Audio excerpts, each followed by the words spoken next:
was reported last night by The Athletic that the Philadelphia 76ers' interest in pursuing Paul George has significantly waned in recent days, and the franchise is expected to be aggressive elsewhere with its salary cap flexibility and draft capital leading into next week's NBA draft.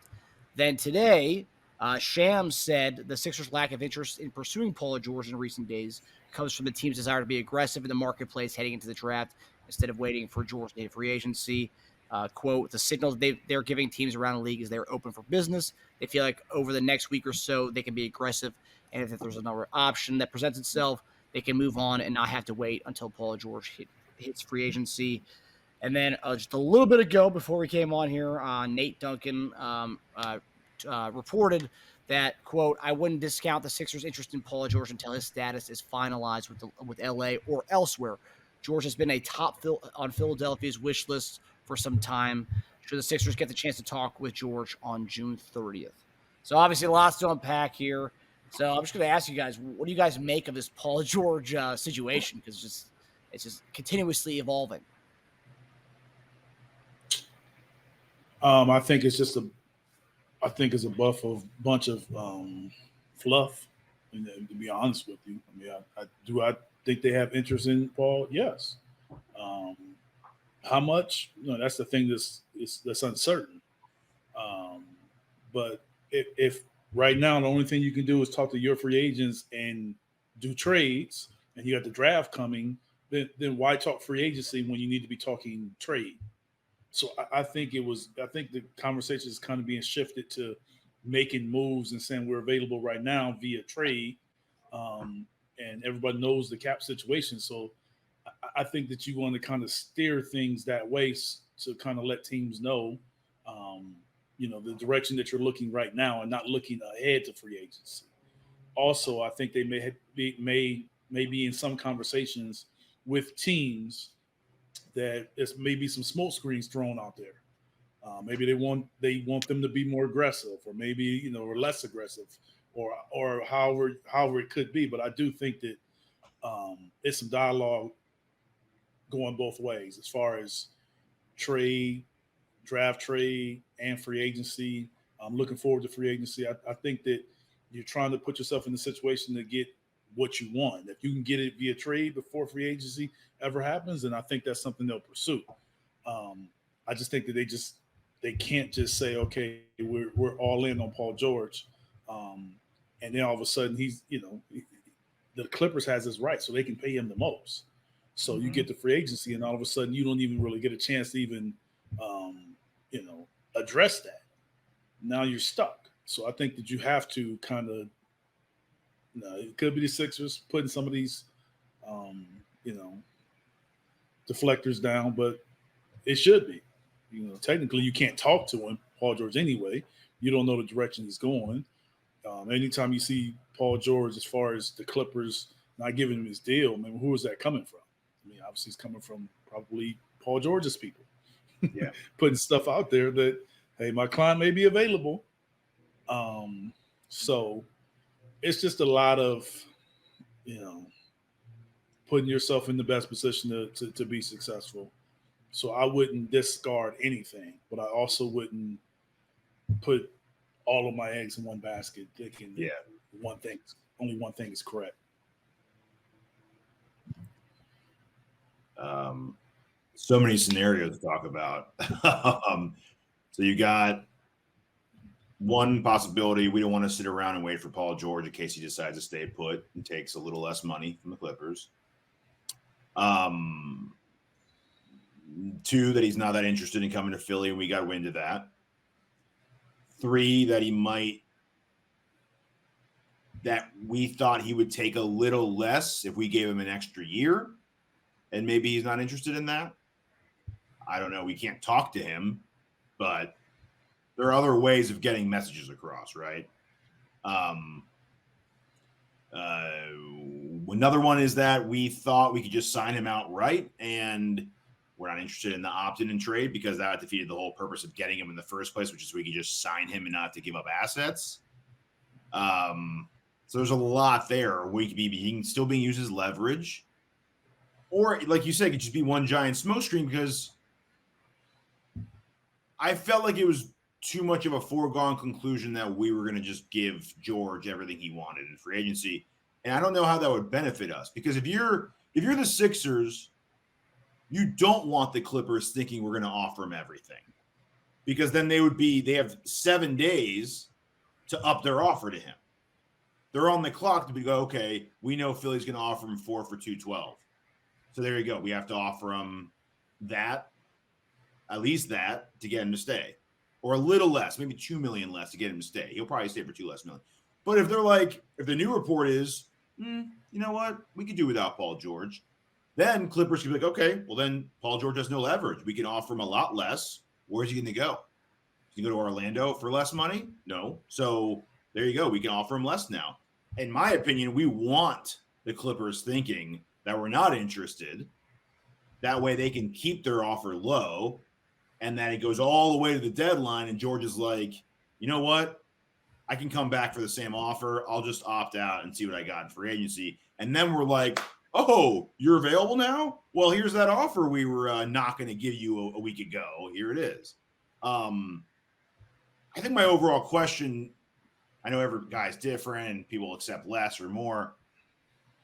If they're staying firm on a 3 for $152 deal, like they gave Kawhi, that's $50 a year, a little over 50. In your opinion, Eric, giving someone an extra year, how much less do you think we can offer annually for that? Like, how much is that extra year worth? Consider his age, consider injuries, consider all of it.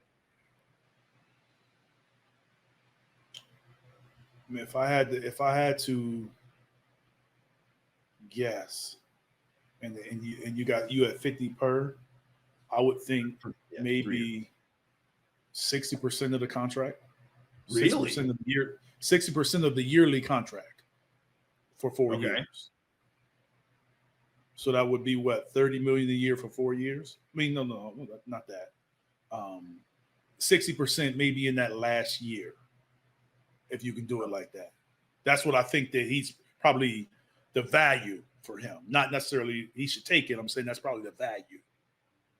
Okay. For being his age. So like 4 for 180, like 45 a year. Yes. 4 for 180 or 40 a year. Okay. Because you basically taken off 20 million in that last year. So you're taking off 20 million in that last year, you take, 10 off or whatever, 5 off each year, and that's what you're getting around, that 150, 160. But if you can get 3 and 150, you're gonna take it. But I'm just saying, if you're saying I'm taking 4 years, I want 4 years, I can't see that 4 going higher than 180. And that's where I meant, like, the additional 60% of that year would be like 30 million. So the additional like 30 million would be the for that 4th year. Yeah. Yeah. Essentially, the difference between a 3 and 4 year deal would be 30 extra million. Yeah. So 4 for 180, I think would be like which I don't think Sixer fans would a lot of Sixer fans have been saying, oh God, we're going to break the bank, 4 for 112. Like, that's been some of the worries of them. So 4 for 180, we'd still have a lot of money to spend out and get some of the guys, but we don't know that until it comes to free agency. So that's the problem. And maybe that's where some of those stories of we don't want to be caught with our pants down and putting our eggs in Paul George's basket. And when it comes down to it, he's like, no, I'm going to take the 3 for 150, and then we're screwed and we missed out on all the trades. So, it's going to be an interesting week. I'll say that. I find it. I'll either they just have to be offering him much less than Kawhi. I don't believe that they offer him 3 for 150 and he say no. I can't believe that. No, you don't think so? I can't believe that. I can't believe that. I can't believe that he would turn that down fighting for just 1 extra year. I can't believe that.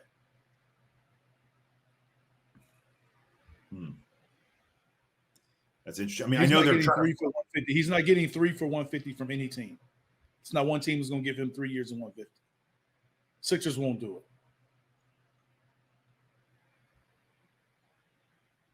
I'll be surprised if they do. Now they could. I could be wrong. See, I think the only way he comes to us if we did offer the 4th year. No, I'm just saying, like, I said 3 years for 150. So I'm just saying he could come here for 3 for 150 if the Clippers don't offer it. Yeah. But I'm saying I don't see that the Clippers offering that and him go somewhere else and say I'm not taking that deal. That's what I'm saying. Yeah. Just for a 4th year. Like, I mean, you technically could get an extension for that 4th year. Yeah. At the end of your deal. So I don't know. And the opt-in to me sounds sketchy too, especially with someone with some of the injury past that he has. Yeah, I mean, you're going to opt in and risk a year? A player's opt-in, you should look at it as a 4-year deal. And a team's option, you should look at it as a 3-year deal. That's what they are. So if we get the news that Paul George opts in, it's either he wants a 3-year extension or it's either he's opt in and trade. I would say he's opting in. The first instance, I would say he's opting in to trade. Yeah. Because you would just take a deal. I think he's opting in to trade, but I don't think he opts in to trade unless he already knows where he's going. Yeah, because you can't extend him for a while after he opts in. You have to wait. And I don't think he wants to do that. I think he'd rather get his contract now, get it solidified now. So, yeah, it's tricky. It's tricky. Man. Again, fun week. There's but another. I don't think he opts in. I think